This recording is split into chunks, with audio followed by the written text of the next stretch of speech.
pues el dogma de la Iglesia Católica Romana y hemos visto el dogma en conceptos, concepto de iglesia, concepto de salvación, concepto del perdón de pecados, concepto de los sacramentos, que son, todos estos conceptos son cuestionados en la Reforma.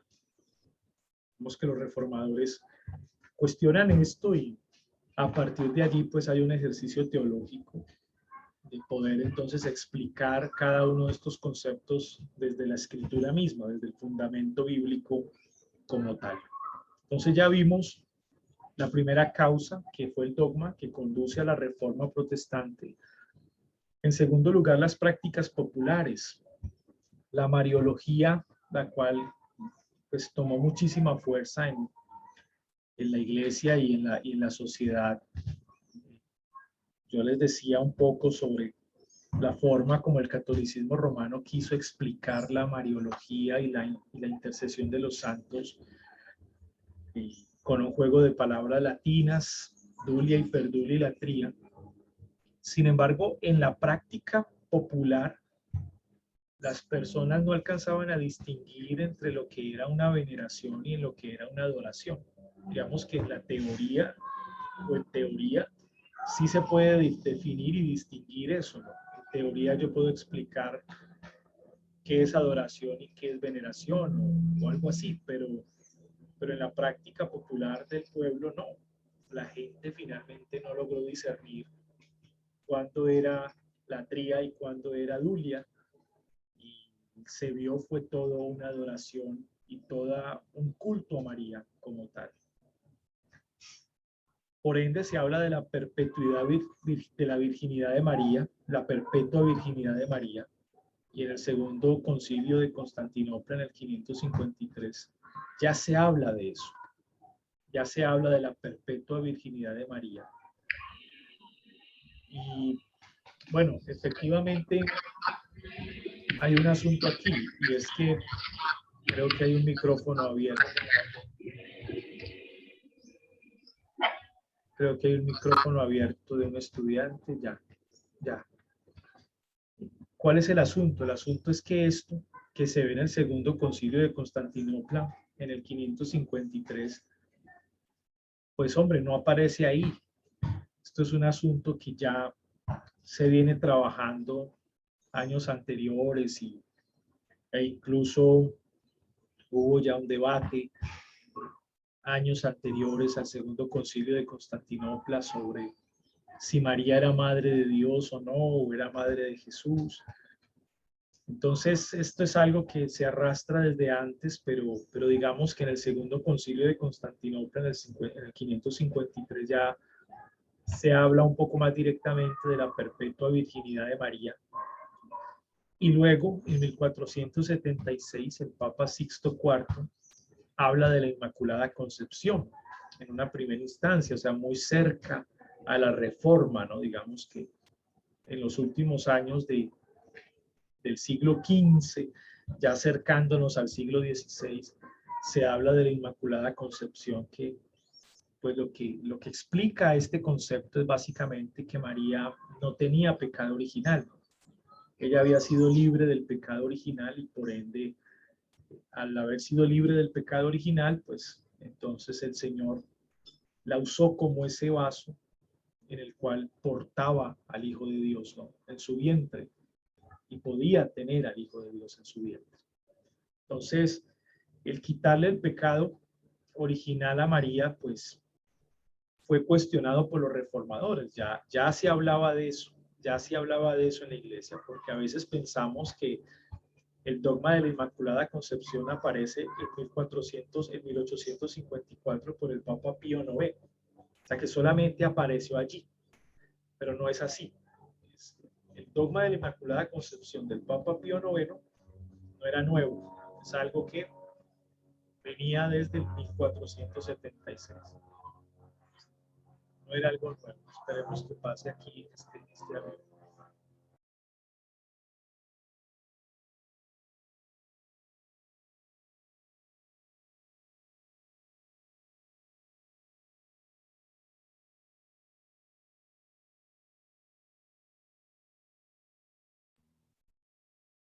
Ahora, Pues esto tiene repercusiones muy serias decir que María no tiene pecado original, porque pues si María no posee pecado original, María es sin pecado. Y si ustedes recuerdan la doctrina del pecado que enseñó Agustín, precisamente en su debate con Pelagio, Agustín es el que diferencia pecado original de pecado actual. ¿Sí? O sea, los pecados actuales son los pecados que comete el ser humano a medida que crece, va cometiendo pecados actuales o particulares. Pero esos pecados actuales provienen del pecado original. O sea, yo cometo pecados actuales porque en mí hay pecado original. Si yo quito el pecado original de una persona, entonces no habrían pecados actuales. Que digamos que el motor o la causa de esos pecados actuales es el pecado original. Entonces, esto era lo que enseñaba Pelagio, ¿no? Que el hombre nacía sin pecado original, evidentemente. Entonces, decir que María nace sin pecado original, pues básicamente es decir que María no pecó, porque el pecado actual o el pecado particular subyace del pecado original. Y si María no pecó, pues es inmaculada en el sentido estricto de la palabra, pues entonces, ¿para qué el Hijo de Dios? O sea, ¿para qué Jesucristo? Si ya María cumple, digamos, los requisitos básicos de un Salvador o de un Redentor, porque María no se constituye redentora o salvadora de los hombres, ella tiene los requisitos básicos para hacerlo. Pues esa enseñanza, pues es una enseñanza muy peligrosa, fue una enseñanza muy peligrosa, que se intentó camuflar y aún en la actualidad el catolicismo romano la camufla, ¿cierto? Y como que sí, como que no, e incluso hay unos rezos muy explícitos donde pues a María prácticamente la hacen salvadora o redentora como tal. En otros simplemente tratan de minimizarla y de exaltar más a Jesús. Pero en el fondo hay una mariología, o sea, detrás de todo esto hay una adoración a María, aunque teóricamente se diga que no, que a María se le da hiperdulia, pues en la práctica popular del pueblo la gente confía en María, la gente depende de María, la gente le pide a María, la gente ruega a María que interceda por ellos. Es más, la gente habla más de María que de Jesús. Y el culto gira alrededor de María. Y esto no solamente es de hoy, se llevó a cabo en los tiempos antes de la Reforma Protestante. Esto cogió fuerza. O sea, en el periodo medieval no quiero decir que estaban impregnados de mariología. No, esto fue algo que vino creciendo como una especie de bola de nieve, ¿cierto? Que va cogiendo fuerza y se va haciendo cada vez más grande, más grande, más grande. Bueno, así ocurrió con la mariología. Esto se hizo más grande en el periodo medieval, mucho más, mucho más, mucho más, mucho más. Y ya para la reforma, pues había cierta mariología en el contexto. Obviamente los reformadores, pues esto no lo pudieron aceptar de ninguna manera. Y junto con la mariología, pues venía la intercesión de los santos. Ya vemos este inicio en San Uldarico en el año 973, ya de querer en algún sentido venerar a los santos anteriores. Y claro, esto se da en un contexto de las cruzadas también. Si ustedes recuerdan el periodo de las cruzadas, cuando los papas convocaban al ejército para que peleara en nombre de Cristo, y claro, en nombre del famoso Cristo Pantocrátor, el Todopoderoso, el que es el líder de las huestes celestiales, ¿verdad? Que comanda el ejército celestial. Entonces, en nombre del Pantocrátor medieval, se hacían las cruzadas para conquistar Jerusalén, que es el pueblo de Dios, que había caído a manos de los musulmanes. Y todo este tipo de cruzadas, pues lo que hizo es que generara cierto misticismo con Jerusalén y con las tumbas de los mártires, ¿sí? Había toda una especie de misticismo ahí en que ir a Jerusalén, pues es regresar a la ciudad de Jesús y seguir sus pasos, a la ciudad de María, de los apóstoles. Entonces, ir y conocer la tumba de Jesús, la tumba de los apóstoles, y todo este tipo de cosas generó cierto misticismo, y todo este misticismo pues desencadena el tener que traer a la memoria a los mártires y el construirle las imágenes a los mártires y el recordarlas con reflexión, con veneración.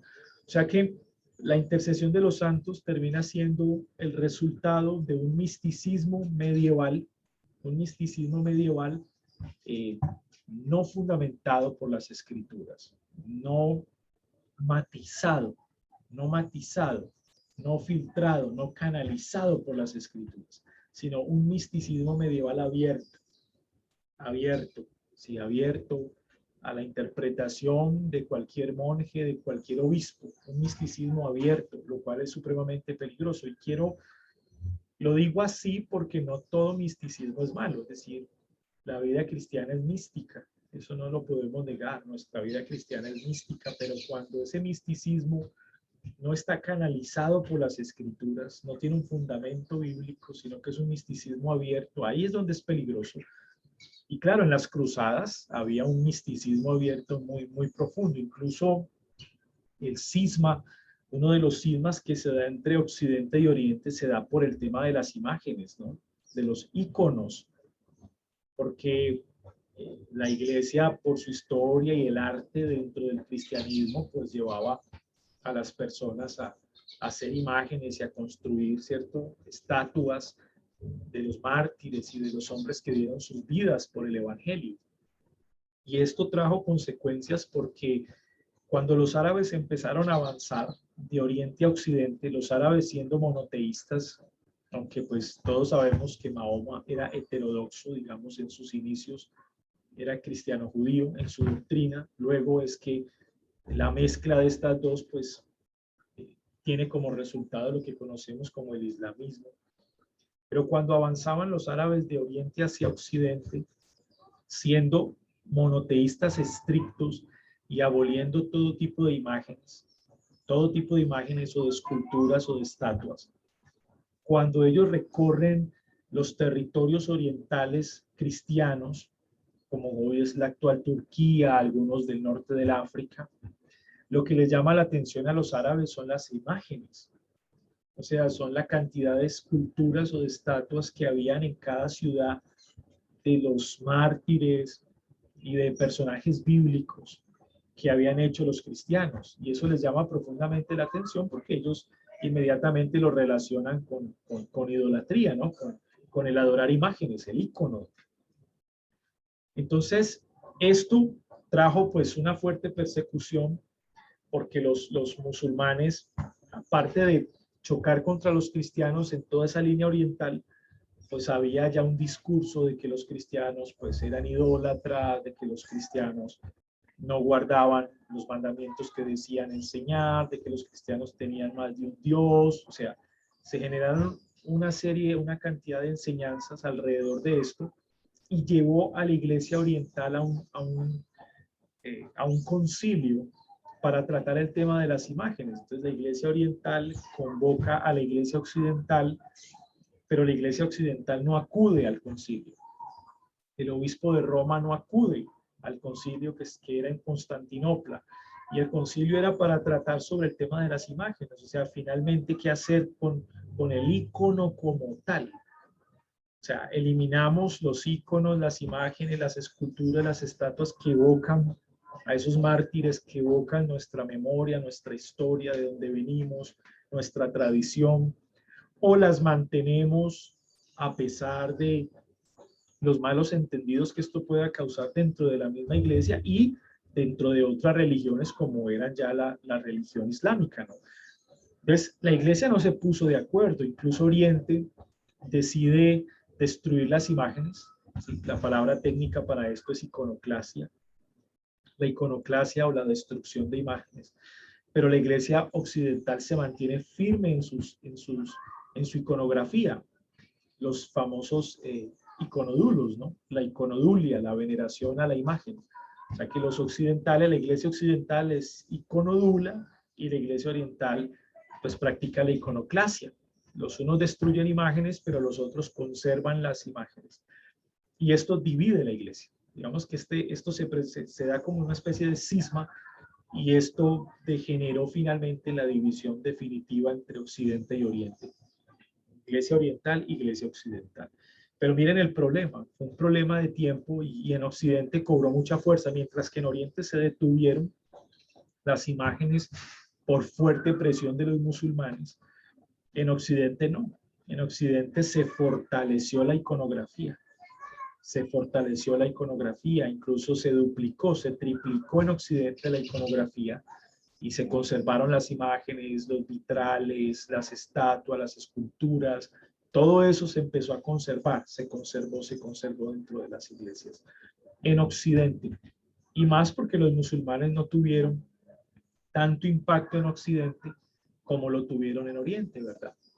En Occidente los bárbaros finalmente detuvieron a los musulmanes en España, al sur de Francia, y finalmente Carlomagno es el que rechaza, a los, digamos, expulsa a los últimos musulmanes que estaban en toda la provincia ibérica allí.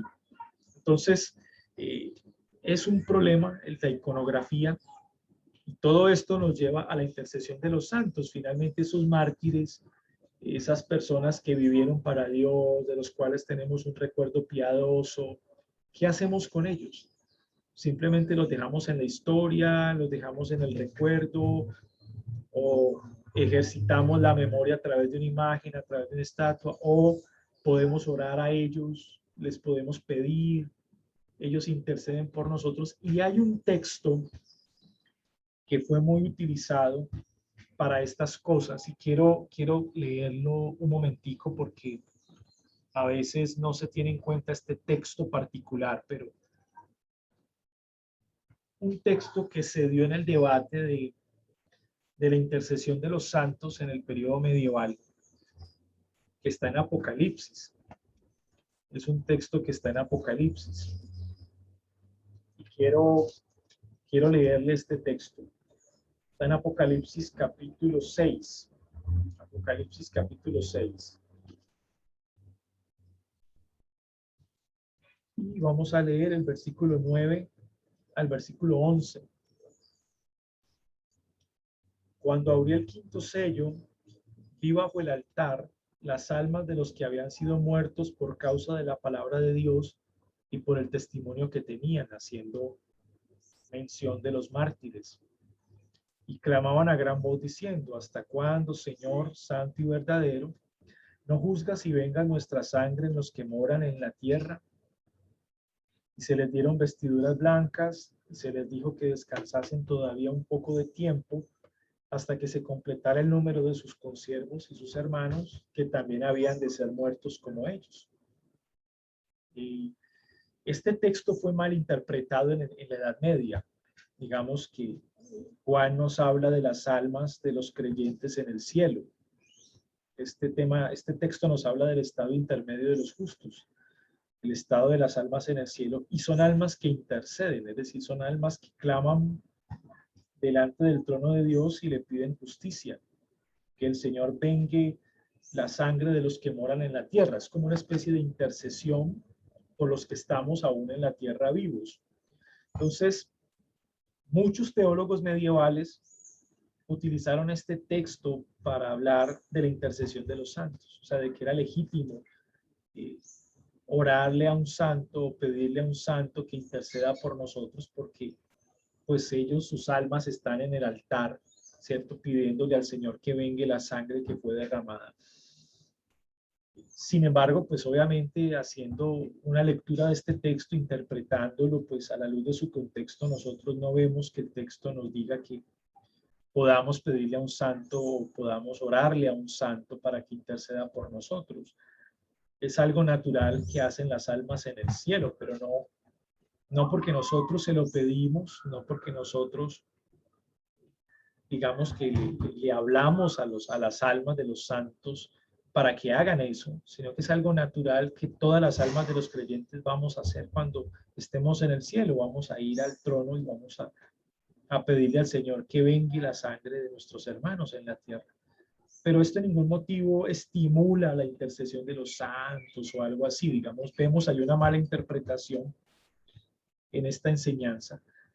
Y desde San Uldarico en 973 ya se habla de esto. ya se empieza a hablar de la intercesión de los santos. Entonces tenemos Mariología como una práctica popular, vuelvo y repito, basada en la ignorancia del pueblo, y la intercesión de los santos, otra práctica popular basada en la ignorancia del pueblo. O sea, todo esto se basa simplemente en la ignorancia del pueblo. El pueblo no tenía ningún fundamento bíblico, ningún asiento bíblico para practicar estas cosas como tal.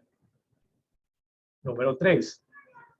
Causas referentes a lo eclesiástico. Las prácticas eclesiásticas de la época que conducen a una reforma protestante, o sea, que evidencian la necesidad de una reforma protestante.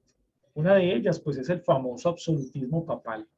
No hay duda al respecto de eso, porque, a ver, ¿cómo fue que el obispo de Roma termina convirtiéndose en el gran papa, es decir, en la gran cabeza de la Iglesia católico-romana? Y para esto debemos entender un poco el contexto político, porque ustedes recuerdan, ya lo mencioné en la lección anterior, cuando los bárbaros vinieron a Roma, cayó la ciudad de Roma en el 410, luego cae el Imperio Romano de Occidente por allá en el 475, todo el territorio occidental es tomado por los bárbaros, pueblos bárbaros de diferentes raíces, de diferentes culturas, dominan los territorios occidentales, y la gran pregunta es ¿qué pasó con la Iglesia de Roma?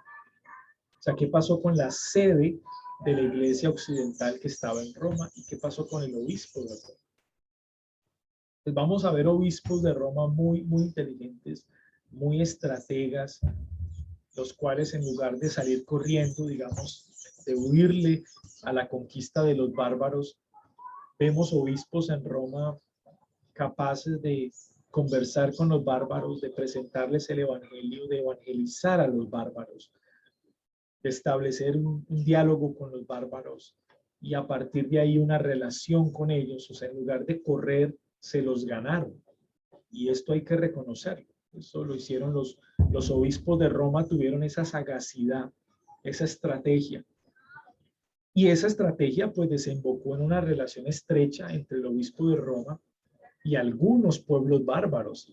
Y esto nos lleva pues a evocar al famoso rey de los francos, a Carlos Magno, que termina siendo él, digamos, el mayor aliado del obispo de Roma para que en los territorios italianos pues fuesen expulsados los lombardos, y termina siendo Carlo Magno, pues termina arrodillándose ante el Papa, y el Papa termina imponiéndole las manos a los Samuel con David y coronándolo rey o emperador de Occidente.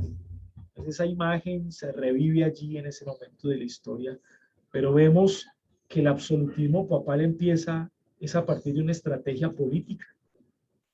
El obispo de Roma, más que un predicador, era un gran estratega, era un estratega político, era un estadista, un estadista. Y eso llevó a que se le respetaran sus derechos, a que algunos pueblos bárbaros los defendieran a la Iglesia de Roma y al clero de Roma y a la Iglesia como tal, a la comunidad que estaba en Roma, se aliaran a ellos. Desembocó en la unión entre la política y la religión, entre un emperador que termina coronándose rey con las manos de un obispo, o sea, el obispo termina coronándolo como emperador, y ahí el absolutismo papal pues cobra muchísima más fuerza porque termina haciéndose real la lectura del libro de San Agustín de la Ciudad de Dios. Termina la Iglesia convirtiéndose en el gran ente gubernamental que absorbe todas las áreas sociales, incluyendo el área política, incluyendo los emperadores quedan bajo sujeción de la Iglesia, y por ende el obispo de Roma, al ser el obispo más representativo de Occidente, se convierte en esa gran figura, ¿cierto?, del gobernante o del representante de Dios en la tierra, al cual todos los seres humanos pues le deben rendir cuentas, incluyendo al emperador o a los reyes de la tierra. Todos deben rendirle cuentas a este gran obispo de Roma. Entonces ahí empieza el absolutismo papal, y obviamente hay una manipulación también detrás de todo esto, bíblica. Se cita el texto de Samuel con David, se cita el texto de Samuel con Saúl. Entonces hay todo este tipo de cosas y se aprovecha nuevamente de la ignorancia del pueblo y de la ignorancia de muchos reyes también, de los bárbaros que apenas estaban conociendo el evangelio. Y ahí el absolutismo papal, pues realmente es absolutismo papal. Yo sé que el uso de la palabra teocracia, pues no gusta muchas veces aplicándolo al periodo medieval, ¿verdad? O sea, pues, cuando se habla de teocracia, pues generalmente viene a nuestra mente el Reino Unido de Israel, la monarquía de Saúl, de David, de Salomón, guiada por la ley de Jehová, y a partir de allí se daban todas las directrices en las diferentes áreas sociales, ¿verdad?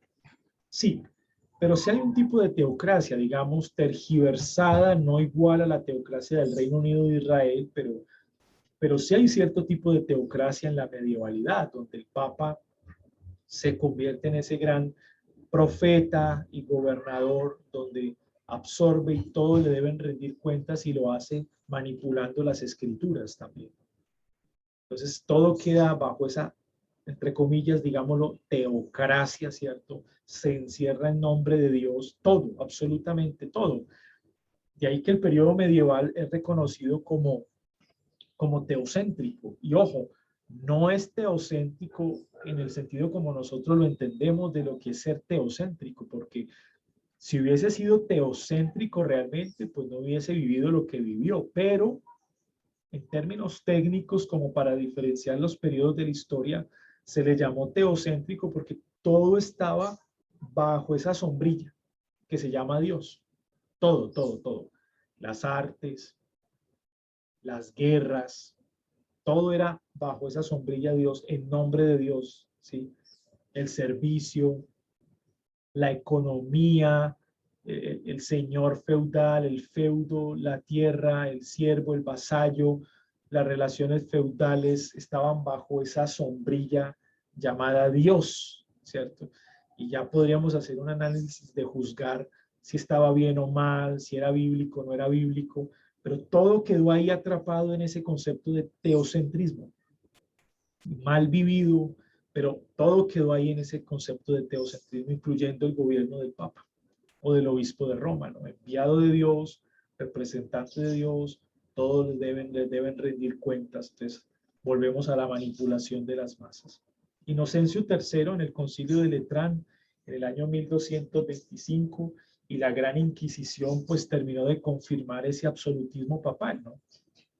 Cuando la iglesia empieza a perseguir a los herejes y empieza a matar a todo aquel que no piense como él, pues ahí se ve el absolutismo papal materializado como tal. Incluso en las cruzadas vemos a los papas reuniendo a los ejércitos, convocando a los reyes, a los príncipes y dándole orden a los príncipes, órdenes militares a los príncipes para avanzar hacia Oriente, para reconquistar Jerusalén y para masacrar musulmanes y judíos en el camino. Y son órdenes que provenían del mismísimo Papa. Y los reyes que eran, digamos, personas diestras en el campo militar, en la batalla, se sujetaban a las directrices de un obispo. Y directrices no muy santas, aunque se hacían en nombre de Dios y en nombre de Cristo, ¿no? Y entonces persecución, muerte a los supuestamente herejes, porque no pensaban como ellos pensaban, muerte a los judíos, muerte a los musulmanes, incluso la historia nos relata momentos supremamente brutales donde llegaba los ejércitos cristianos a ciudades orientales, hoy sería la actual Turquía, y, y no solamente llegaban a esos lugares, sino que los, digamos, los saqueaban, y en muchas de estas ciudades pues habían solamente mujeres porque pues mataban a sus esposos en la batalla, en la guerra, los mataban y quedaban las mujeres, muchas de ellas árabes, mujeres árabes, y lo que hacían estos soldados cristianos es que las violaban, a todas las violaban y luego las mataban, y todo esto lo hacían en nombre de Cristo, ¿sí? Porque el Señor se los mandó a través del obispo a que lo hicieran, y violaban las mujeres, mataban a los niños. Hubo un territorio en el cual arrasaron con toda una comunidad judía que estaba ahí, pues que no tenía nada que ver en la lucha, ¿verdad? Quedó como en la mitad entre guerra entre cristianos y árabes por un territorio, y los cristianos, luego de matar a los árabes, masacraron a toda la comunidad judía simplemente por ser judíos. Simplemente por ser judíos, o sea, simplemente por no ser cristianos o por no reconocer a Jesús como Mesías, los masacraron a todos, niños, mujeres y hombres, en nombre de Cristo, en nombre de Dios, mandado por un hombre llamado el obispo de Roma. Entonces ahí está el absolutismo papal, claramente en la Inquisición, en la persecución a los herejes, supuestos herejes en muchos casos, y en las cruzadas. Esta práctica eclesiástica, acompañada de la corrupción del clero, que fue muy notoria la corrupción del clero, y la corrupción del clero empieza por la ignorancia del clero, o sea, había alto clero y bajo clero. El bajo clero se sujetaba al alto clero. Digamos que en el bajo clero pues estaban los obispos menores o pastores o que dirigían una pequeña sede, una pequeña iglesia y le tenían que rendir cuentas a los de arriba, ¿cierto? A los obispos más importantes que tenían bajo su cargo varias iglesias. Ese era el alto clero y el bajo clero. Pero en el alto clero, pues empezó a haber manipulación hacia el bajo clero. Muchos de esos obispos menores o pastores ni siquiera sabían leer, ni siquiera leían la Biblia, pero aún así eran obispos, ¿no? O sea, aún así tenían a su cargo una iglesia local, en una ciudad específica, sin siquiera leer la Biblia. Sin siquiera leer la Biblia. O sea, todo lo que podían enseñar era lo que escuchaban del alto clero decir. Pero el problema era que el alto clero pues era corrupto en su gran mayoría. No podemos aquí generalizar porque hubo muchos obispos sinceros, ¿cierto?, que sirvieron al Señor de corazón, pero en su gran mayoría el alto clero era corrupto y manipulaba la ignorancia del bajo clero. Sí, no sabían leer, entonces los obligaban a enseñar cosas que la Biblia no enseñaba, los obligaban a manipular al pueblo para sacar provecho o recursos económicos. Incluso el alto clero se convirtió en señores feudales, se convirtieron en dueños de tierras y en ese canje con algunos reyes bárbaros, pues simplemente le decían, mira, para que tú como rey te ganes el favor del pueblo, déjame hacer a mí la labor, yo soy el obispo, yo conozco a la comunidad, yo los convenzo de que lo reconozcan a usted como gobernante, como rey, para que lo sigan, para que lo obedezcan, y usted a cambio me da un pedacito de tierra, me da un feudo. Y los reyes bárbaros hacían ese tipo de canje con los obispos. Bueno, listo, yo le doy esta tierrita y usted me ayuda con el pueblo. Entonces, listo, el obispo se encargaba de convencer a la comunidad de que ese rey había sido puesto por Dios, orar por él, pedir protección divina, y a cambio el rey o el príncipe bárbaro le daba al obispo tierrita, lo que llamamos el feudo, le daba tierra, le daba posesiones, le daba oro, enriquecía al obispo. O sea que había ahí, ¿cierto? Recíprocamente una relación entre el obispo y los gobernantes o los reyes o los príncipes. Entonces los obispos empezaron a enriquecer demasiado. El pueblo era pobre, la comunidad era pobre, y lo que hacían los obispos es que tenían vasallos, y parte de esos vasallos era el bajo clero. Muchos pastores muy pobres, trabajaban la tierra para el alto clero a cambio de algunos beneficios, pero eran más que todo vasallos, y la comunidad vivía en una pobreza tremenda, mientras que el alto clero se enriquecía, ¿sí?, manipulando de que el Señor bendecía al rey, de que estaban orando por él, y que intercedían por él, y citando algunos textos de las Escrituras. Ese tipo de corrupción estuvo, mejor dicho, anclada en todo el periodo medieval, y ese tipo de corrupción también lleva a los reformadores pues a cuestionar, ¿no? A cuestionar no solamente el absolutismo papal cuando Lutero quema la bula Exsurge Domini del Papa León X, diciéndole, hasta aquí llegó su gobierno sobre mí, ¿cierto?, sino también con la corrupción del clero, y parte de eso es la denuncia de Lutero contra las indulgencias. porque las indulgencias eran un ejemplo de esa corrupción. ¿Por qué las personas tenían que dar su pecunio, cierto, económico para las arcas de Roma a cambio de la liberación del alma de un familiar del purgatorio? ¿Por qué las oraciones del Papa no eran suficientes si se decía que el Papa tenía la capacidad de interceder? Había muchas cosas que no encajaban. Entonces los reformadores van a cuestionar absolutismo papal, van a cuestionar la corrupción del clero y van a cuestionar el formalismo extremo, ¿sí? Todo esto giraba alrededor de la misa, de la forma de vestir del obispo. Tenía unos requisitos específicos, un ritualismo, lo cual desemboca finalmente en la interpretación del sacramento de la comunión como un sacrificio. En sí misma la misa como tal, los cánticos en latín que se hacían, la lectura en latín que se hacía, todas estas aristas complicaban el culto. O sea, en lugar de facilitar el culto a la sencillez de las personas, lo complicaban el culto. Y los reformadores hicieron todo lo contrario, o sea, hacer el culto algo más sencillo, algo más simple, sin ser simplista, ¿verdad? Y de que la gente participara del culto, la gente pudiese cantar, la gente pudiese adorar, la gente leyera la Biblia, por eso el ejercicio en la traducción, la gente comprendiera la predicación, por eso se hacía en la lengua vernácula de cada comunidad.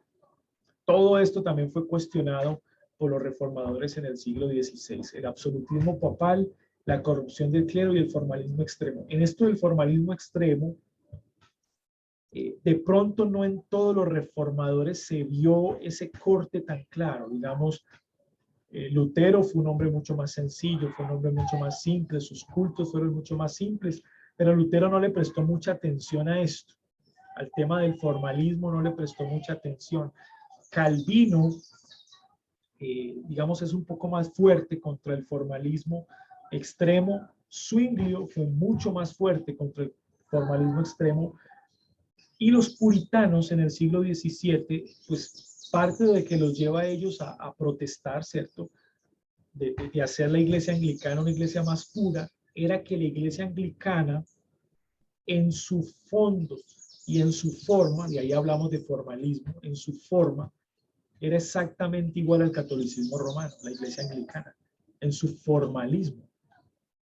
Y los puritanos lo que hicieron fue denunciar el formalismo extremo del anglicanismo, ¿no? Y de traer cultos más sencillos para que la gente participara, para que los niños pudiesen comprender. Y eso lo hicieron los puritanos, de ahí que pues, se ganaron el famoso título de puritanos, ¿no?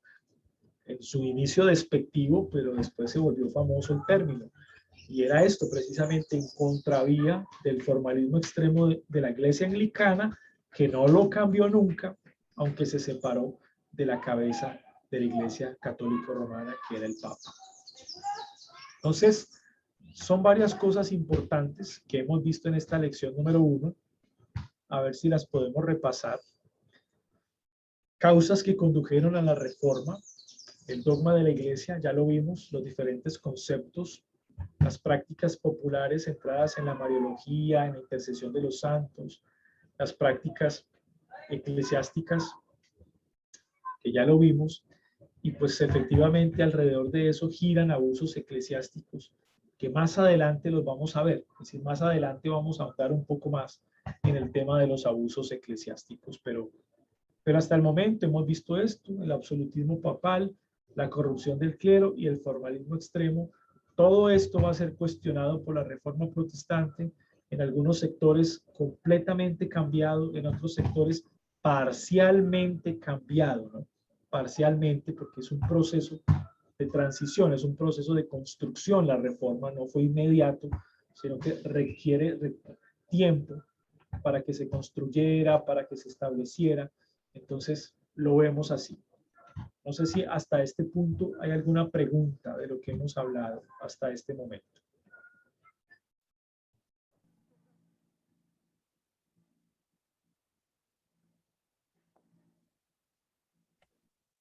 Hermano, me gustaría si pudiera abundar un poquito sobre el tema de la influencia musulmán con ese cambio en la cuestión de las imágenes, pero también esa concepción, no sé cómo llamarla, del mundo islámico, de la unicidad de Dios, del tema de ver a los cristianos también como politeístas por el hecho de la Trinidad. No sé si eso escapa al propósito o podría abundar algo de eso.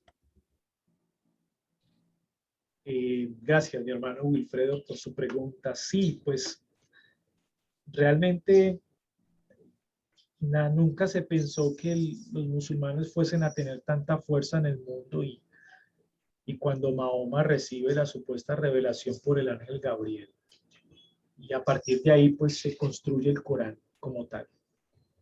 No se pensó que esto fuese a tener tanto impacto, incluso en la primera etapa de Mahoma, pues era un hombre pacifista, un hombre heterodoxo, porque su primera esposa era cristiana, ¿no? Y tenía conocimientos del judaísmo. Básicamente, lo que podemos decir los cristianos es que el islamismo se forma a partir de las escrituras, de la Biblia. O sea, toda la concepción islámica es de la Biblia.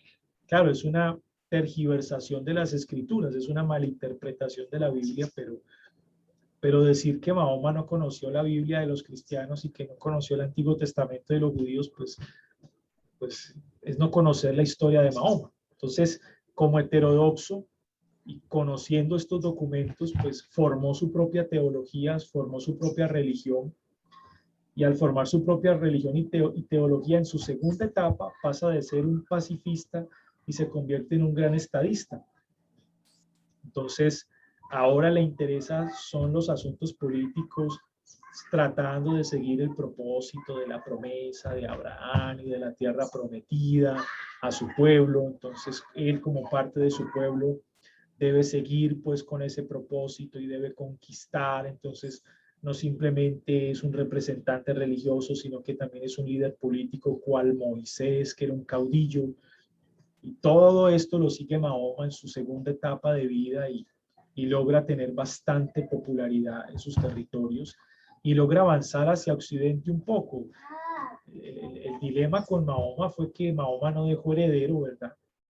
Sino que los califas más importantes o los líderes fueron los que continuaron y incluso el islamismo se divide en dos, que ustedes conocen popularmente, los suníes y los chiíes, ¿cierto? Esa es una división vieja que viene desde el medioevo, pero ellos avanzan hacia Occidente y Mahoma pues siempre fue monoteísta, porque por algo Mahoma simpatizó con el cristianismo en parte, porque el cristianismo es monoteísta, y simpatizó con el judaísmo, porque el judaísmo era monoteísta. Incluso Mahoma tuvo acercamiento a la religión persa. En su primera etapa, Mahoma tuvo un gran acercamiento a la religión más deísta de los persas. Y la religión más deísta de los persas, claro, digamos, hay varias lecturas, pero una de esas lecturas es que era monoteísta, es decir, Ahura Mazda era el dios de los persas, etcétera, etcétera. Otros van a decir que no era monoteísta, sino enoteísta, que tenían varios dioses, pero había un dios principal, ¿cierto? Que era Ahura Mazda. Pero digamos que el contexto religioso de Mahoma fue monoteísta, generalmente fue monoteísta. De ahí que el Islam es monoteísta, ¿verdad? Es monoteísta. Y cuando los cristianos hablaban de la Trinidad, pues claro, el entendimiento musulmán era que tenían tres dioses. O sea, de que el Padre, el Hijo y el Espíritu Santo, pues eran tres dioses completamente distintos. Y pues esto hacía ver al cristianismo como politeísta, ¿sí? Digamos en un sentido estricto triteísta, ¿no? Que tenía o adoraba a tres dioses diferentes, aunque los cristianos lo explicaron muy bien en sus concilios. En el concilio de Nicea del 325 se explicó muy bien la Trinidad, etcétera, etcétera. La lectura externa era otra, incluso hasta hoy. Hasta hoy la lectura islámica del cristianismo pues sigue los principios antiguos de que somos triteístas o de que tenemos tres dioses en muchos casos, y la lectura que tienen muchas sectas musulmanas del cristianismo hoy pues es básicamente como aquellos que usaron el nombre de Dios para matar judíos y matar árabes, ¿no? Esa es la visión que tienen. Y eso pues impacta a la iglesia oriental y eso es lo que hace que se vuelvan digamos, practiquen la iconoclasia mejor, destruyan las imágenes, porque no querían dar o presentar mal o dar un mal testimonio del cristianismo que hasta ese momento se ufanaba de ser monoteísta, ¿no? Eso en parte. Y lo otro que también quiero resaltar en cuanto a los árabes es que, bueno, fueron los bárbaros los que detuvieron la avanzada árabe por Occidente. Fueron los bárbaros.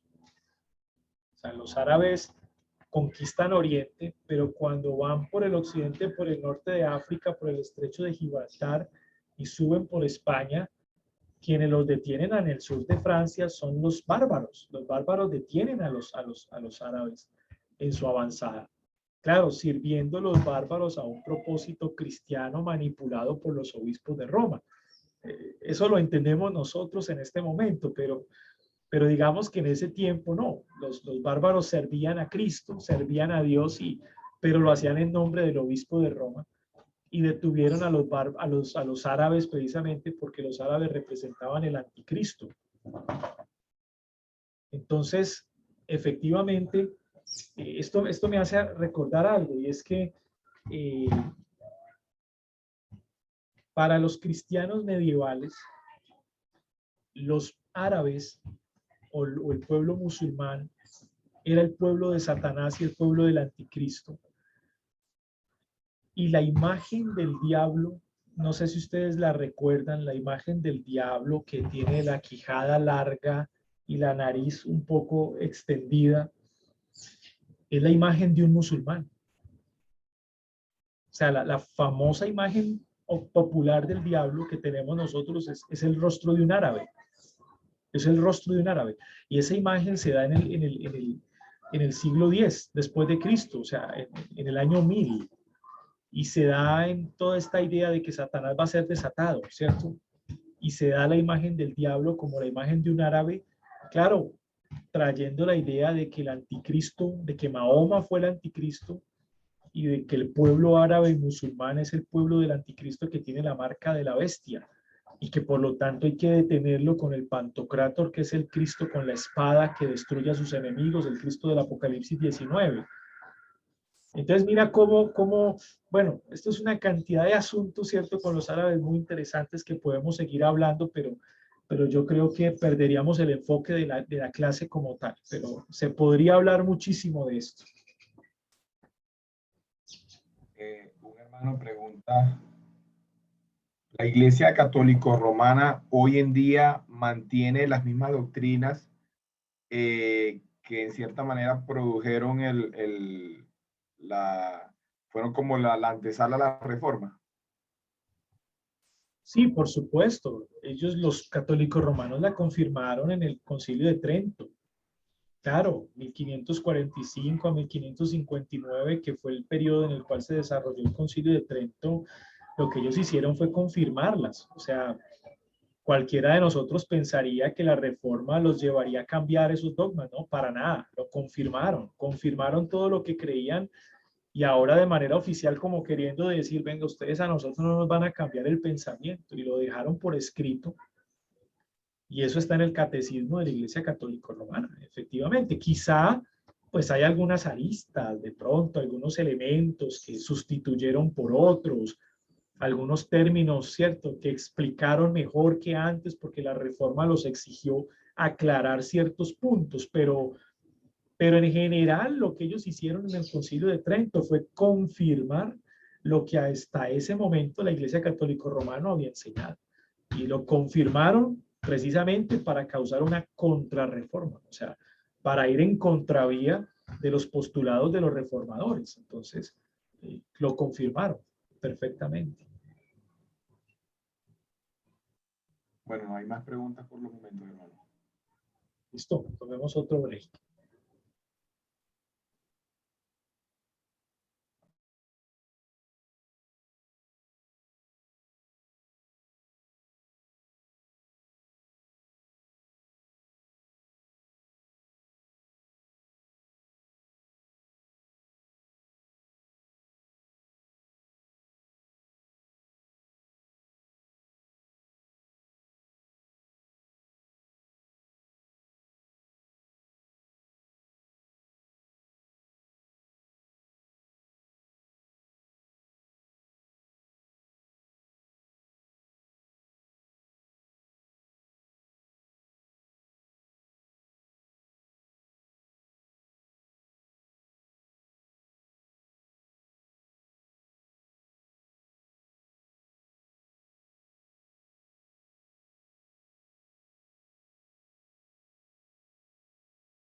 corrupción, ¿no? El abuso como tal. Es muy importante esto. Entonces, a cambio de eso, Tetzel, que era el encargado de vender las indulgencias, pues el arzobispo de Magdeburgo le había prometido un cargo eclesiástico. O sea, que Tetzel, que era, sí, básicamente un monje, pues se le prometió que lo ascenderían de cargo si vende las indulgencias. A mayor indulgencias que vendiera, pues se le prometió un ascenso en su cargo, y Alberto de Magdeburgo, el arzobispo, recibiría el recurso económico, se quedaría con una parte y la otra parte le enviaría a las arcas de Roma. Entonces, ¿notan la corrupción que hay detrás de todo eso? O sea, la corrupción que hay detrás del nombre de Cristo, de que las almas saldrán del purgatorio y todo este tema. La corrupción es profunda, o sea, es tremenda. Y contra esa corrupción que efectivamente Lutero pues identifica, es que escribe las 95 tesis. Obviamente, muy en el fondo, y hasta ese momento era muy prematuro pensar que Lutero pues esperaba una gran reforma de la iglesia, ¿no? En 1517 no podemos pensar que Lutero tenía en mente eso todavía, es muy prematuro. Pero sus 95 tesis sí tocaron el punto, o sea, la herida como tal. Mire que un año antes, en 1516, Lutero había escrito unas tesis sobre la justificación por la fe. Claro, porque como él ya venía enseñando expositivamente la carta a los romanos y ya había experimentado la famosa experiencia de la torre, ¿no? Que fue donde comprendió ese concepto de la justicia de Dios no como obra retributiva, sino como obra salvífica. Ya él lo había experimentado. Entonces, claro, entiende que una doctrina fundamental es la justificación por la fe, que chocaría con todo lo que hemos visto sobre el concepto de la salvación en cuanto al dogma de la iglesia. Pero esas tesis de la justificación de 1516 no pasó nada con ellas, o sea, eso no impactó a nadie le llamó la atención, no trajo ningún efecto, porque realmente el problema no era teológico, o sea, la herida no era teológica. Es más, al Papa León X no le importaba la teología. Recuerden que el Papa León X era amante del Renacimiento, entonces el hombre estaba enamorado de las artes, ¿cierto? De las esculturas, de los adornos. El hombre vivía enamorado de las artes renacentistas y no le interesaba pues los asuntos teológicos. Eso no era una prioridad para él. O sea que cuando Lutero escribe las tesis de la justificación por la fe, pues eso ni al Papa ni a su equipo pues, tuvo mayor importancia. Lo que ellos querían era aplicar la majestuosidad del arte renacentista en la capilla de San Pedro. ¿Sí? Como amantes al Renacimiento y al arte renacentista, eso era lo que querían hacer y lo que León X quería hacer. Toda esa belleza del arte renacentista, expresarla en la capilla de San Pedro. ¿Y de dónde saldrían los recursos? Del pueblo, y cómo sacarían los recursos con las indulgencias. Entonces, fue un abuso eclesiástico y que Lutero denunció y que se atacó y que precisamente abrió la herida porque era el interés directo del alto clero, ¿no? El dinero, el pecunio económico y todo esto, y fueron las indulgencias. Entonces miren los abusos eclesiásticos, la simonía, la compra y la venta de cargos eclesiásticos, por un lado. El nepotismo, la selección de nuevos oficiales por grado de consanguinidad o familiaridad. Las anatas, el impuesto que se le imponía al bajo clero, eran los pastores, que tenían que pagar durante su primer año de pastorado. Pero el abuso estaba no solamente en imponer la anata como impuesto, sino que en moverlos a ellos antes de que terminara su año para que les tocara pagar otro año más, ¿no? Otro año más de impuesto. Y ahí estaba el abuso y la corrupción.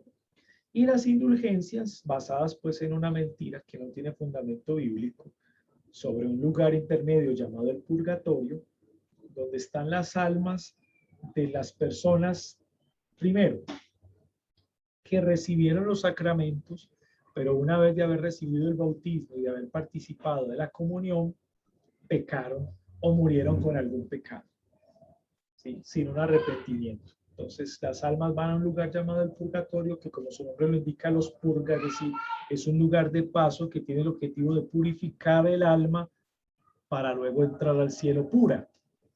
Pero ¿cómo se purifica esa alma en el purgatorio? La gran pregunta. Ante eso muchas teorías, ¿no? Que a través de la intercesión del Papa, que a través de la intercesión de la Iglesia, etcétera, que a través de una misa, hasta el punto a través del recurso económico del pueblo, las indulgencias. Entonces, abusos eclesiásticos, simonía, nepotismo, las anatas y las indulgencias, y todos estos abusos se convierten en una causa pues muy justa, muy base, muy honorable para una reforma protestante. Entonces, miren cómo estaba la iglesia en ese momento de corrupta y de tremendamente, digamos, convulsa, ¿no? Convulsa en una serie de desórdenes, de tergiversaciones, de manipulaciones, de corrupción. ¿Cómo no hablar de una reforma protestante?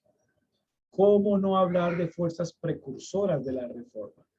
De hombres que ya notaron el error, que ya identificaron la corrupción, y cómo no intentar cambiarlo, ¿no? ¿Cómo no intentar salir de la situación? Cuésteme lo que me cueste, cuésteme la vida misma, porque lo que está en juego aquí es el Evangelio y es el nombre de Cristo, ¿no? Pues, ¿cómo no hablar de fuerzas precursoras de la reforma protestante? Y es ahí donde tenemos que hablar de fuerzas precursoras de la reforma. Y una de ellas es el misticismo. El misticismo. Y por eso yo en la clase anterior les quise precisar que cuando hablamos de misticismo, pues una cosa es hablar del misticismo abierto, que no tiene pues ningún filtro, ninguna dirección bíblica, que no se canaliza, sino un misticismo abierto que cualquiera cree lo que quiere creer y basa una doctrina en un sinnúmero de experiencias personales. No, este misticismo del que vamos a hablar es un misticismo correcto, digamos. La palabra misticismo viene de la palabra misterio, misterio. Y creo que como creyentes decir que nuestra vida cristiana no tiene algo de misticismo, pues es negarla, porque nuestra vida cristiana es mística, partiendo de la unión con Cristo. La preciosa doctrina de la unión con Cristo, que también es una doctrina, digamos, clave en la teología de Calvino. Calvino como teólogo de la santificación, Calvino como teólogo de la unión con Cristo, porque fue otro de los temas que Calvino enfatizó y enseñó muchas veces. La misma unión con Cristo, la unión del creyente con Cristo ya es algo místico, por eso se llama unión mística, porque trae consigo un misterio. Incluso los sacramentos, las ordenanzas, el bautismo y la cena traen consigo un misterio. El que yo pueda representar a través del bautismo lo que ha ocurrido en mi vida espiritualmente y que dicho bautismo marque mi vida y se convierta como en un antes y un después. Hay algo místico ahí, sin decir que el bautismo tenga poder salvador, que es sacramentalismo. Ojo, no es eso, pero hay algo místico ahí. O decir que cuando participamos de la cena del Señor, bueno, no creemos que el Señor místicamente fortalece nuestra fe, ¿verdad? Fortalece nuestra confianza en su palabra. Que algo muy precioso ocurre ahí cuando participamos de la cena, algo especial que no podemos explicar, que quizá no comprendemos bien, pero sabemos que ocurre, porque el mismo Pablo en 1 Corintios 11 lo explica, como gente que toma la cena indignamente se enferma o se muere, porque algo místico está pasando ahí, ¿verdad? Esa mística de la meditación, de la reflexión profunda en las escrituras, del saber que el Señor te habla cuando lees la Biblia, ¿sí? No me refiero a una voz audible, sino la Biblia misma, pero sabes que el Señor te está hablando a tu corazón directamente, trae una mística, hay una mística ahí, bíblica, algo misterioso, espiritual que ocurre, pero que nosotros no sabemos explicar, quizá no sabemos comprender, pero sabemos que ocurre. Incluso el predicador cuando predica tiene una mística, lo que nosotros llamamos unción. En él hay una unción especial, hay una gracia especial de Dios para predicar su palabra. y reconocemos que ese predicador ha sido dotado con esa gracia especial. ¿Qué es eso? Es una mística. Es algo misterioso que ocurre en el predicador, que el Espíritu Santo derrama y que usa para impactar la vida de los oyentes, ¿verdad? Entonces, no podemos satanizar el término misticismo o mística como tal, porque creo que podemos debatir, ¿cierto? Entraríamos en un debate, digamos que en un debate semántico, ¿no? Más como de significado. Pero había mística abierta, mala, pero había mística buena, digamos, dirigida por las escrituras.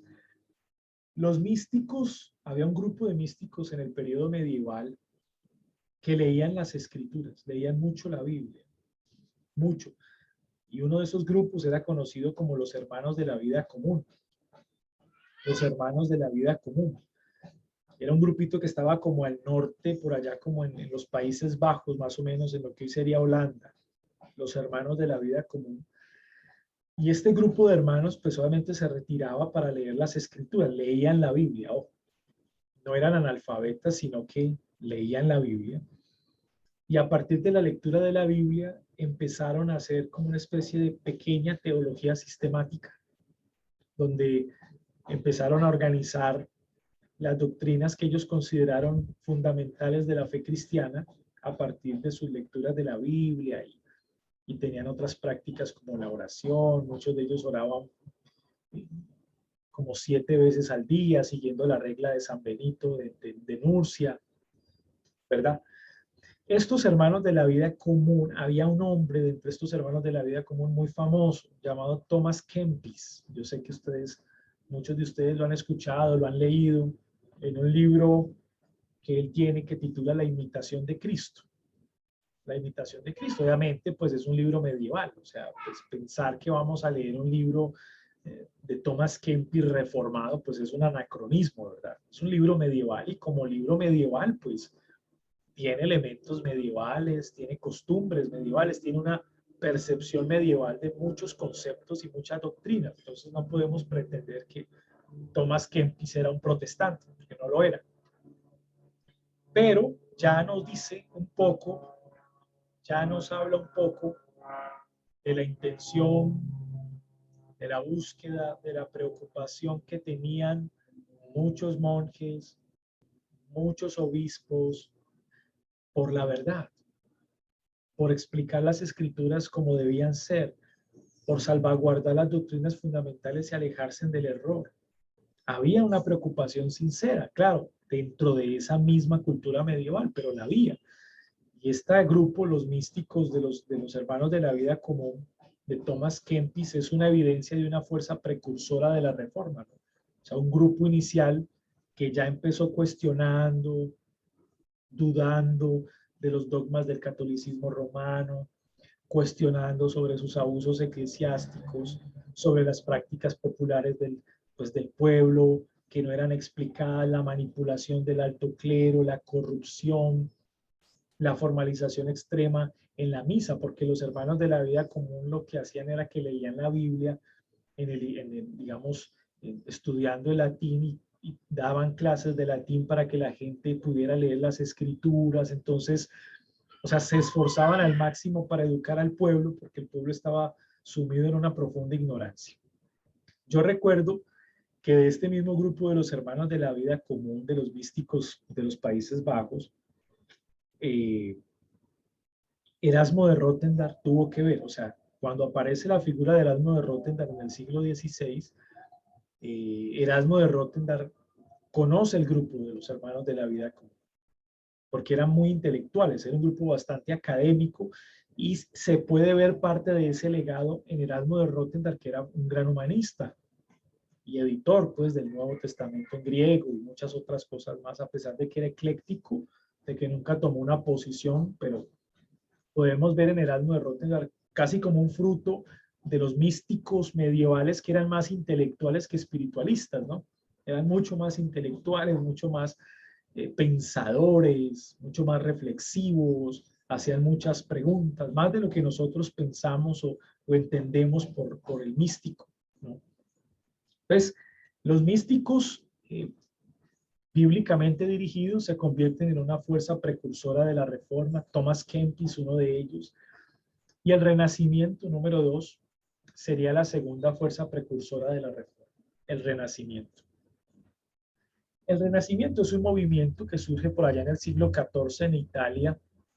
Es un movimiento que empieza, digamos, con la idea de enfocarse en las letras, de realizar un ejercicio racional, intelectual, de tratar de comprender la cultura, lo que estaba ocurriendo en ese momento en la Europa occidental.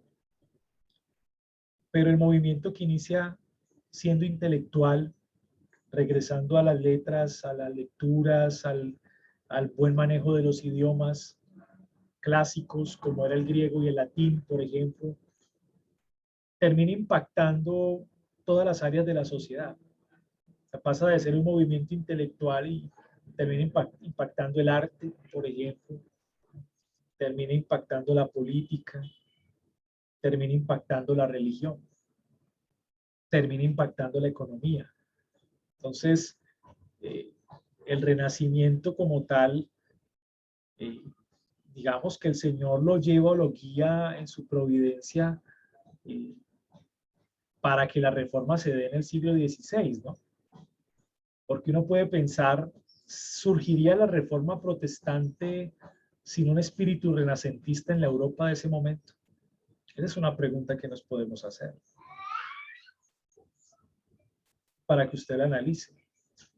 O sea, hablando en términos humanos, obviamente, hubiese podido surgir la reforma protestante en el siglo XVI sin ese espíritu renacentista que ya había en Europa. Esa es una buena pregunta. ¿Y por qué se hace la pregunta? Porque el Renacimiento trae un espíritu individualista. Trae un espíritu individualista. Y el espíritu de la Iglesia Católico-Romana medieval era un espíritu corporativo, ¿no? Toda la comunidad obedecía al Papa. Toda la comunidad. Y cualquier persona que pensara contrario al Papa, pues era perseguido como hereje por la Inquisición. O sea que el Renacimiento defendía ese espíritu individualista, ese espíritu que dice, yo no estoy de acuerdo con la mayoría. Yo no estoy de acuerdo con la mayoría, o no siempre la mayoría tiene la razón. Piensen en Lutero. Cuando Lutero redacta las 95 tesis, es solo contra el mundo. O sea, básicamente Lutero es solo. Hay en Lutero un espíritu individualista, en parte, donde se desliga del pensamiento general de toda la comunidad eclesiástica. Se desliga de ese pensamiento. Hay un espíritu individualista en Lutero. Podríamos, obviamente, debatirlo después, pero se da. Miren el espíritu nacionalista del Renacimiento. El Renacimiento trae un espíritu nacionalista muy fuerte, muy fuerte. Preguntémonos si ese espíritu nacionalista estaba en Lutero. O sea, ¿por qué razón cuando Lutero redacta las 95 tesis, los estudiantes de Wittenberg utilizan la imprenta de Gutenberg para sacar copias y finalmente los príncipes alemanes siguen la causa de Lutero? Porque había un espíritu nacionalista en ellos, eran alemanes. O sea, la reforma la inició un alemán y los alemanes lo apoyamos. El pueblo lo apoyó, los príncipes lo apoyaron, los alemanes se unieron contra Roma. Entonces, claro, uno entiende, ahí hay pues obviamente hay un propósito espiritual, la sola escritura y la justificación por la fe, sí. Pero detrás de todo eso no podemos negar que había un espíritu nacionalista alemán. Los alemanes se unieron y aprovecharon la reforma para fortalecer sus fuerzas nacionalistas y desligarse de Roma, porque hasta ese momento el Sacro Imperio Romano Germánico pues era el imperio que dominaba esos territorios de Alemania, los Países Bajos, Italia, parte de Suiza, otros países ahí.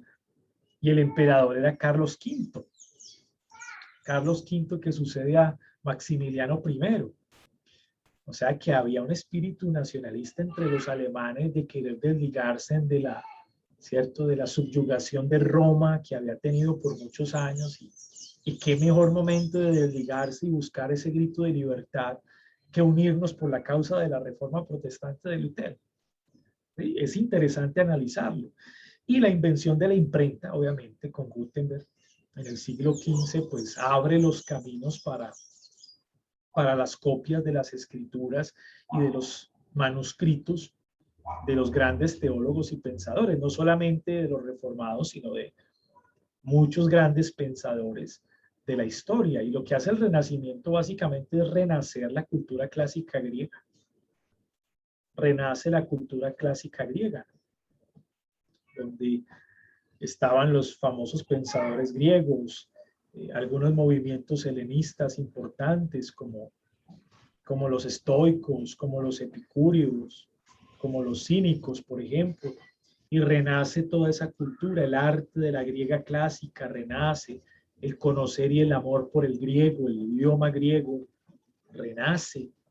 Todo esto renace y es interesante porque cuando se da el tema de la imprenta y está como en el auge todo esto del Renacimiento, es donde se descubre que la frase del credo apostólico de que Jesucristo descendió a los infiernos es una interpolación.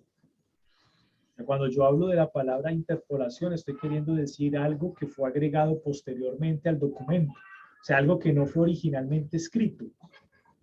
Y ahí, en ese descubrir, en ese renacer, es donde los grandes pensadores se enteran de que el credo apostólico originalmente no tenía la famosa frase Jesucristo descendió a los infiernos. No estaba en el credo apostólico original. ¿Sí? Sino que fue un agregado, una interpolación posterior por parte de los teólogos de la Iglesia Católica Romana. Pero se da en ese contexto del Renacimiento, claro, el descubrir el idioma original, los documentos originales, ¿verdad? Y empezar a hacer copias de esos documentos originales, trajo una cantidad de descubrimientos y de cosas asombrosas en este periodo del Renacimiento. Pregunta, ¿sirvió la invención de la imprenta para la reforma? Cierto, creo que sobra la pregunta, ¿verdad? ¿Cómo multiplicaron las copias de las tesis? Utilizando la imprenta, no hay la menor duda al respecto. O sea que estos tres puntos que traigo cuando hablo del Renacimiento, el espíritu individualista, el espíritu nacionalista, la invención de la imprenta, hermanos, estaba en la reforma, eso estaba ahí y en la providencia divina fue usado por Dios precisamente para producir la reforma, eso estaba ahí. Incluso ese espíritu individualista es un espíritu de protesta pública. Porque ustedes saben que hasta ese momento todos los que intentaron levantar la voz fueron callados por la Inquisición. ¿Sí? Y más adelante vamos a ver el ejemplo de muchos de ellos. Pero ¿qué hace que a pesar de los mártires, a pesar de muchos hombres que fueron quemados, que fueron callados por la Inquisición, a pesar de Lutero se atreva nuevamente a protestar públicamente? O que Lutero se atreva a quemar la bula papal Exsurge Domine, lo cual ya era una afrenta pública. O sea, ¿qué hace que Lutero, a pesar de que la historia misma le ha dicho, mira cómo murieron, mira cómo se crearon los mártires, para que Lutero insista? Mis hermanos, porque la cultura renacentista, el espíritu de protesta pública individualista estaba ahí. Estaba en la sociedad alemana, estaba en la cultura alemana, estaba en Lutero, estaba en los estudiantes de la Universidad de Wittenberg, estaba ahí concentrándose, alimentándose, estaba ahí. Y Lutero, hijo del Renacimiento, protesta. Hijo del Renacimiento, quema la bula. Hijo del Renacimiento, escribe contra el Papa. So pena de excomunión, so pena de muerte, de martirio, ¿verdad? Estaba ahí ese espíritu individualista de protesta pública, ese espíritu inconforme, nacionalista del Renacimiento. Entonces, esto no nos puede llevar a concluir a decir, ok, gracias al Renacimiento se dio la reforma, no, porque creemos que la reforma pues es un movimiento espiritual. O sea, fue el Espíritu de Dios quien trajo la reforma. Pero tampoco nos podemos ir al otro extremo a negar o a no reconocer, digamos, el alcance o los efectos del Renacimiento en la Reforma Protestante. Casi que básicamente el Renacimiento sirve como plataforma donde se levanta la Reforma Protestante, como una plataforma que prepara la Reforma Protestante en muchas áreas, en muchos aspectos sociales. Y eso es lo que va a ocurrir efectivamente. Entonces, fuerzas precursoras de la Reforma, el misticismo, bueno, el buen misticismo canalizado bíblicamente, el Renacimiento inicialmente como un movimiento intelectual, pero luego va abarcando todas las áreas sociales. Ese Renacimiento trae un espíritu individualista de protesta pública, trae un espíritu nacionalista o patriótico, y obviamente trae la imprenta que, ojo, pues por primera vez la imprenta no se inventó ahí. Los chinos por allá en el siglo III o IV ya tenían su propia imprenta, ¿no? Eso también hay que decirlo, pero estamos hablando de la imprenta occidental europea, pues ahí tiene lugar en ese auge del Renacimiento y se da la Reforma Protestante. Se aprovecha de todo eso la Reforma Protestante para seguir avanzando. Y esto, pues nos lleva a hablar de los precursores propiamente, ¿no? De esos hombres que dieron su vida por la causa del Evangelio y que vieron la corrupción de la iglesia, y todo lo que hemos visto en esta clase, ellos lo identificaron, ellos lo vieron, ellos lo reconocieron y levantaron sus voces, levantaron sus voces. Callados muchos por la Inquisición, otros quizá se volvieron espontáneos, ¿no? Que fue el término técnico que se acotó a todos aquellos que en un inicio estuvieron a punto de dar su vida por Cristo, pero luego retrocedieron. Retrocedieron o le negaron al final por miedo, por temor al martirio. Pero uno de esos hombres fue Pedro Baldo, que nació en 1140. Es conocido por una comunidad mística, los pobres de León. Bueno, era una comunidad mística, claro, todas las comunidades místicas tenían sus distintivos, obviamente no eran iguales. Esta era una entre tantas de ellas, los pobres de León, pero era una especie como de orden de los dominicos, ¿sí? Es decir, al principio hacían parte de, y luego cuando se dan cuenta del Evangelio y de las verdades del Evangelio, salen de los dominicos y los dominicos los persiguen, como suele pasar en cualquier cosa, ¿no? Que hacemos parte de mientras estamos de acuerdo con, pero una vez manifestemos nuestras diferencias, salimos de y somos perseguidos de, ¿cierto? De los que antes apoyábamos, esos son los que nos persiguen. Los pobres de León eran una comunidad mística, era una orden dentro de los dominicos, pero luego salen de allí y la orden de los dominicos los empieza a perseguir porque los empiezan a ver como herejes. Y son condenados herejes en Verona en el año 1186. El legado de Pedro Baldo queda registrado al norte de Italia y de algunos ciudades-estados de la Confederación Helvética más orientales, ¿verdad? Más cerca a al norte de Italia específicamente. No podemos hablar de Pedro Baldo como un reformador en el sentido estricto de la palabra, ¿no? Porque no le alcanza, no le alcanzaría esto. Es un precursor de la reforma. Yo creo que esa es la forma correcta de decirlo. Es un precursor de la reforma, pero no podemos decir que es un reformador porque le faltaron otros elementos para lograr constituir como tal una reforma, ¿no? Pero es un precursor, ya se anunciaba, ya se veía venir una reforma, el espíritu inconformista ya estaba en el corazón de muchos y entre ellos de Pedro Baldo, donde vienen los valdenses, que obviamente no terminan definiéndose eclesiológicamente. No hay, digamos, una eclesiología muy clara en los valdenses. Su soteriología intenta anticipar de alguna manera la soteriología reformada, ¿sí? Pero les faltó mucho para llegar, pero ya anticipaba lo que habría de venir, y es el Señor utilizando a estos hombres para esta labor. Otro de ellos fue Juan Wycliffe, el famoso Juan Wycliffe, que nace en 1320. Este hombre fue doctor en teología de Oxford, para que no se diga pues que los precursores de la Reforma fueron simplemente unos entusiastas apasionados ignorantes. No fue así, y por eso yo les hablaba de los místicos. Cuando hablé de los hermanos de la vida común, no eran ignorantes, eran intelectuales, eran grandes pensadores.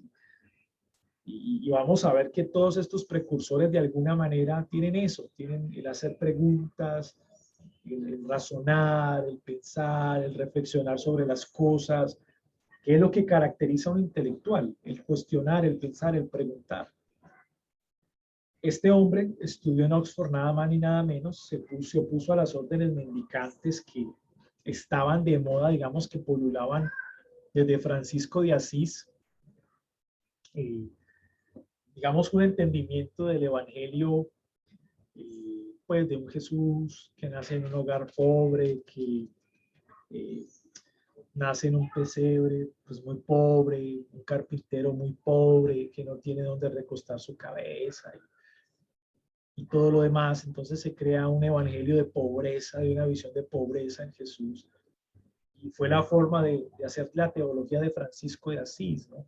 Incluso muchas de las cosas que nosotros los latinoamericanos tenemos de la Navidad, por ejemplo, de la Navidad sobre Jesús, vienen de Francisco de Asís. Podríamos decir que la Navidad tuvo un antes y un después a partir de Francisco de Asís y su visión mendicante de la Navidad. Y se opuso a estas órdenes mendicantes, claro, tergiversaron el Evangelio, pues el Evangelio no es así tampoco. Y el hecho de que Jesús haya nacido en un pesebre, pues no quiere decir que un verdadero cristiano pues tenga que vivir en las calles o tenga que vivir pidiéndole a la gente limosna u ofrendas o lo que la gente le quiera dar. Entonces, en parte tergiversaba, había una tergiversación del Evangelio, y Wycliffe se opuso a las órdenes mendicantes, aparte de que las órdenes mendicantes cuestionaban mucho el trabajo de las escuelas catedralicias.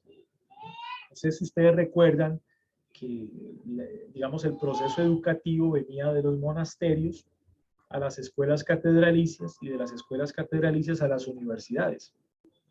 De las órdenes mendicantes, en algún sentido, fueron una voz de protesta contra las escuelas catedralicias, contra pues ese contexto intelectual, en cierto sentido. Entonces, obviamente, el ir en contravía de ese concepto intelectual, de estudiar las escrituras, de aprender el idioma de la Biblia, de educarse, pues hombre, esclavizaba más al pueblo en su ignorancia, y el alto clero lo podía manipular más. Entonces Wycliffe lo entendía. Wycliffe era doctor en teología, o sea, él no iba a estar de acuerdo en que se hiciera propaganda en contra de las escuelas catedralicias y de las universidades. Al contrario, Wycliffe fue formado en una universidad, tiene formación intelectual, y eso es lo que lo lleva efectivamente a traducir la Biblia al inglés en 1384. O sea, ese precioso trabajo de traducción de la Biblia al inglés permite que en la Britania del momento se lea la Biblia en su propio idioma. Se lea la Biblia en su propio idioma. ¿Sí?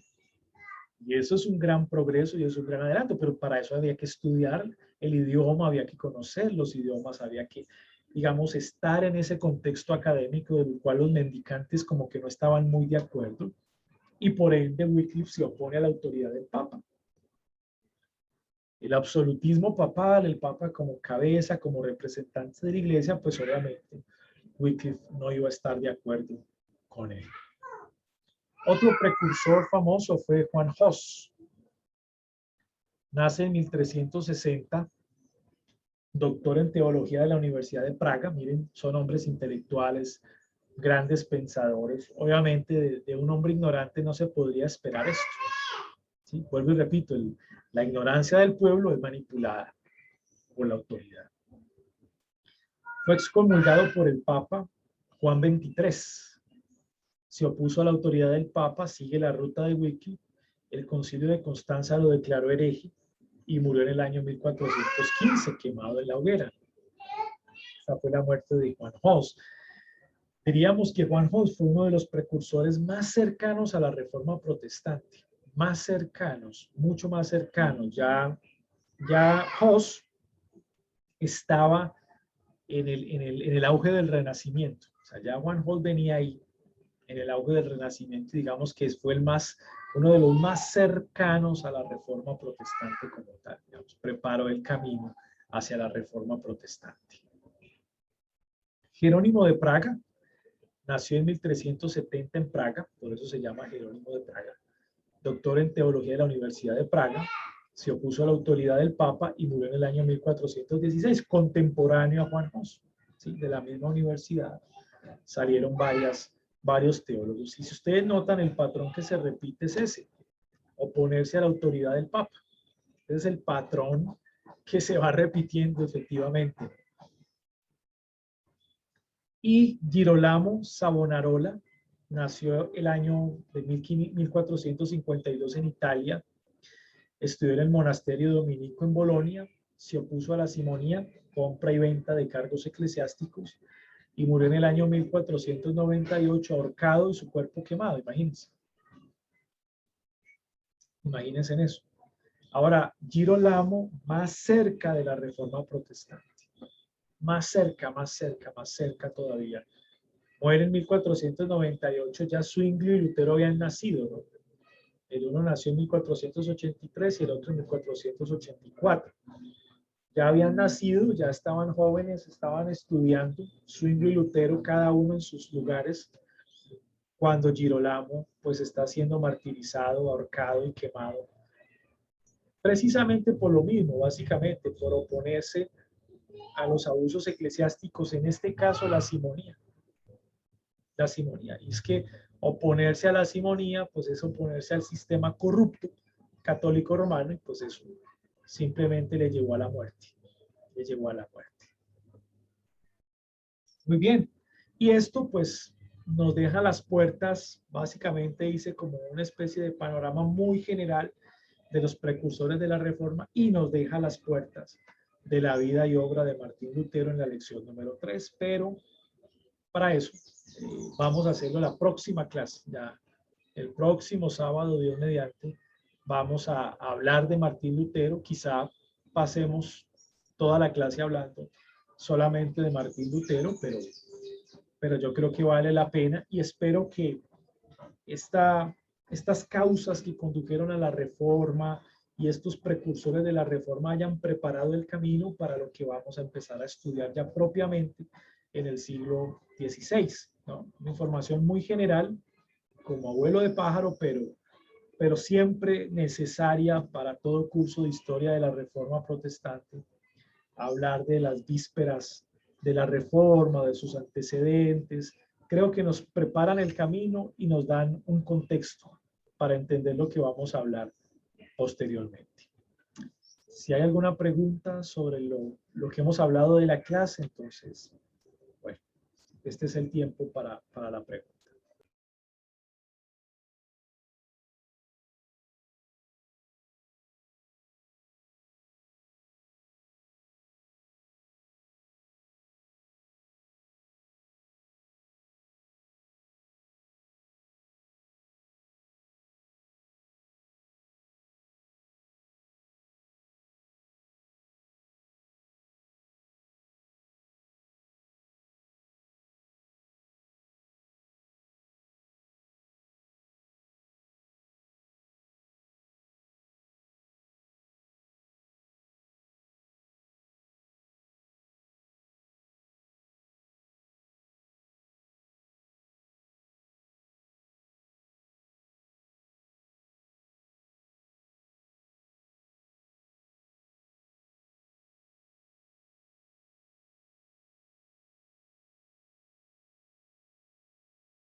¿Ok? Si no hay preguntas al respecto, entonces oremos, demos gracias a Dios por la clase y nos veremos Dios mediante el próximo sábado.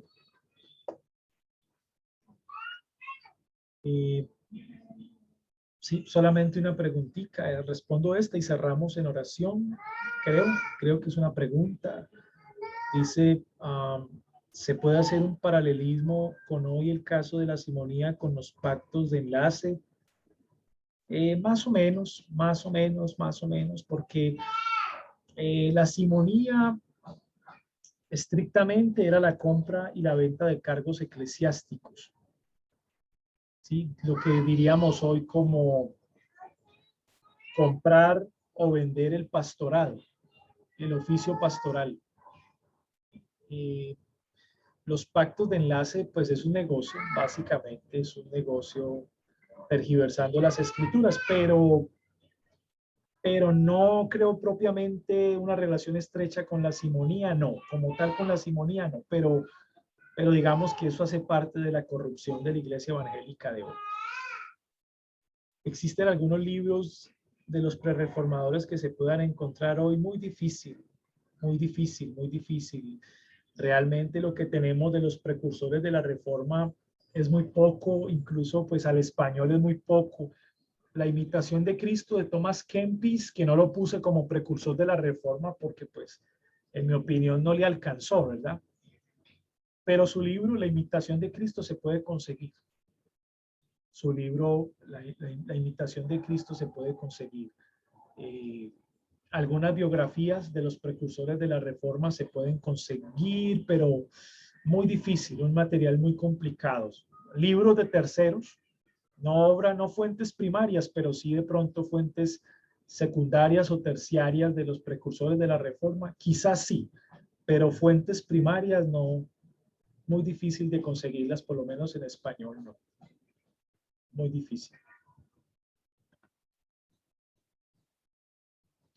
Ok, entonces demos gracias al Señor por esta clase y nos veremos el próximo sábado a la misma hora con la ayuda de Dios.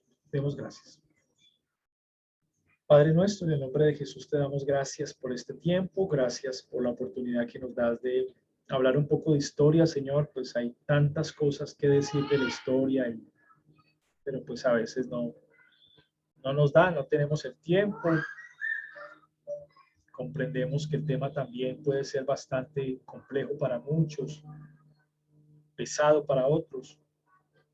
Pero gracias, Señor, porque en la historia podemos ver tus huellas, tus manos, tu providencia. En la historia podemos ver tu voluntad, tu misericordia, tu gracia, que nos ha traído hasta el día de hoy. Así que yo te pido, Señor, que uses a esta generación de creyentes, fieles de tu palabra, amantes a tu palabra, apasionados por tu palabra, que les permitas seguir predicando el Evangelio, ser fieles a él, preservar la doctrina que nos ha sido entregada y seguir adelante. Como decía un teólogo, seguir adelante mientras miramos hacia atrás. Seguimos adelante mientras miramos lo que hicieron los reformadores, mientras miramos lo que hicieron los teólogos de la patrística, mientras miramos lo que hizo Cristo, lo que hicieron los apóstoles. Todo esto, Señor, te lo agradecemos de todo corazón en el nombre de nuestro Señor Jesucristo. Te damos gracias. Amén. Muy bien, mis hermanos, Dios los bendiga. Nos veremos el próximo sábado con la ayuda del Señor. Un abrazo para todos. Hasta pronto.